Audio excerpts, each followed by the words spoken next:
For this week's learning point, we've got another clip from my viewer John, so a big thanks to him. And what we've got here is a slip road joining a faster moving carriageway. And it's a perfect example to show when the slip roads are really short, you have to treat it like a give way.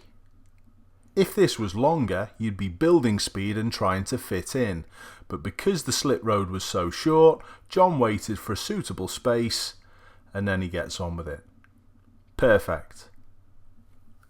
Just a further note, even longer slip roads, you have to give way to cars on the main road. But when it's a long slip road, you've got plenty of time to adjust speed and there's very rarely a need for you to actually stop at that give way.